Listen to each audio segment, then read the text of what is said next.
table, sit down. And then everybody behind will be able to see. All sit down.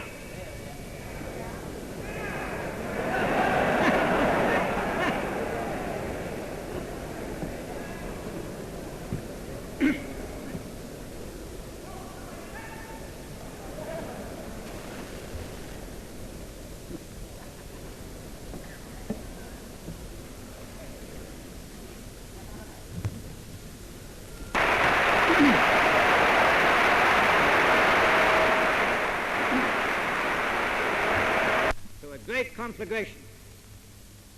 Now we are now at peace. We're at peace and we require a different kind of leadership. But we require the same kind of united effort by all the people. The whole nation must be united in its determination to be strong and thus to prevent war. We have new leaders now, and we must trust them to arrange everything satisfactorily. We soldiers, our allegiance is given to the state. Now you who serve with me on the battlefields of Africa and the battlefields of Europe, you will understand all these things readily. And what a wonderful army ours was, the Eighth Army of immortal fame. Together, you and I, we went from Alamein to halfway up Italy. We never lost a battle, and we never gave up a yard of ground, never. We were united and confident, and always prepared. And they were great assets, those things, great assets, and they gave us strength, and they gave us victories.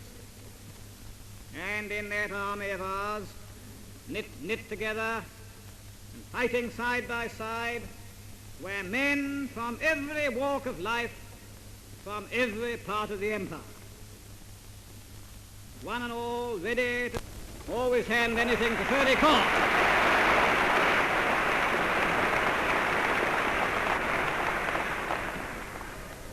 And he had a committee, and they've been working for several months on getting this show laid off. And I think they've done very well. Now, they had a great deal of help from a lot of people all over England. Now, you've got the program, and a little later on this evening, we're going to have Mr. Churchill here.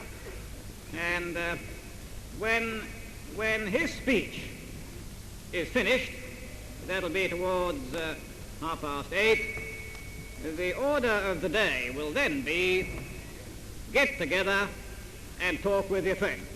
That'll be the order of the day. When the speeches are over, get together and talk with your friends for the rest of the evening and have a jolly good evening. I hope the beer will last out. Well, now the next thing. Now, when my brother Sidney joined up for duration, he chucked up a very good job. But now that he'd finished off Hitler and co., he's waiting to get his D-mob. He thought it was near, 'cause early one morning he was feeling quite fit and real swell, when the sergeant came in and said, "Sidney, my lad, I don't think you look very well." Sidney got quite a shock. I'd just like to tell you a story, boy.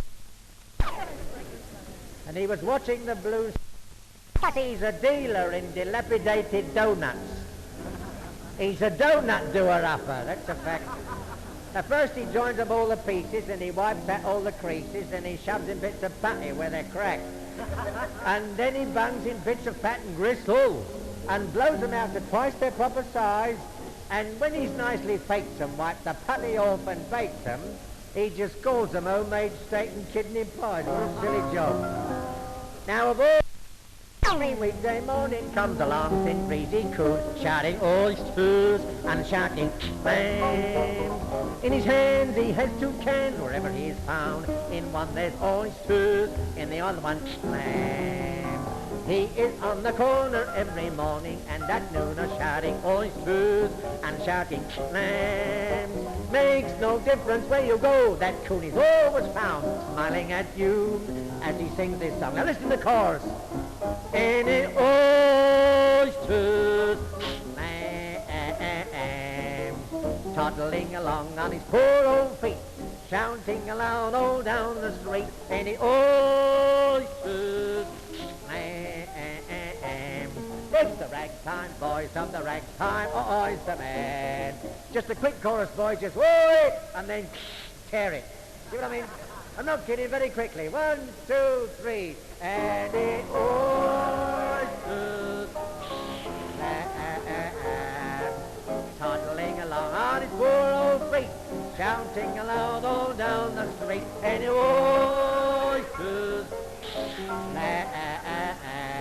It's the ragtime voice of the ragtime oyster man.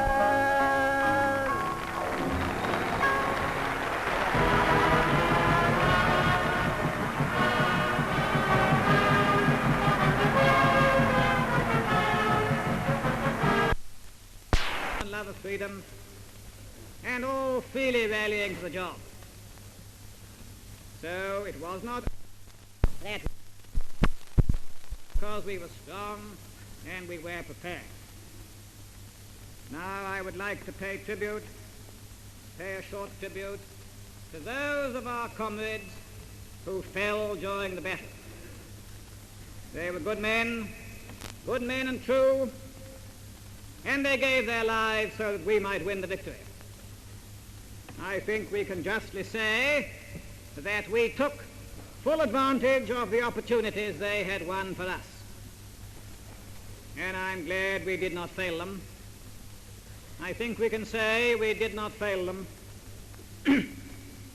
And tonight we are met here to celebrate the great victory. Some of us are still in the army. I am.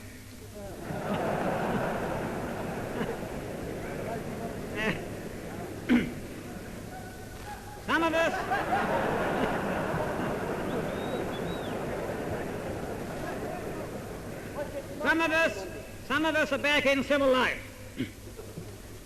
But wherever we are, this is the point, wherever we are, let us never forget the comradeship and unselfishness of the battlefield in time of war. Great comradeship, great unselfishness. Every man pulling on the same rope, and every individual subordinating his own interests for the benefit of the community in which he lived and fought. Now it was that spirit of comradeship and unselfishness that pulled us through the difficult days of war. And I put it to you that it will be that spirit, that same spirit, which will pull us through the difficult days that lie ahead. Same spirit, without a doubt. Now, I don't want to keep you any longer. I thank you very much indeed for listening to me so well. I'm very grateful.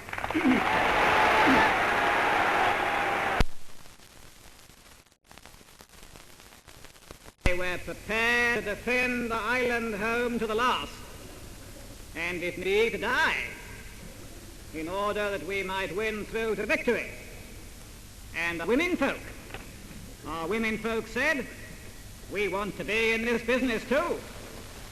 And their work, the work of our women, and their devotion to the cause was a great inspiration to us all, and indeed to the whole world.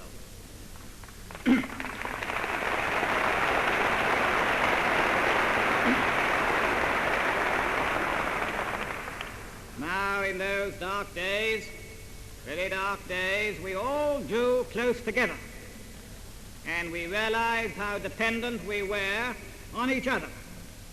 We were united, and because of that, we won through to victory. In cooperation with our splendid American and Russian allies, we won through to victory.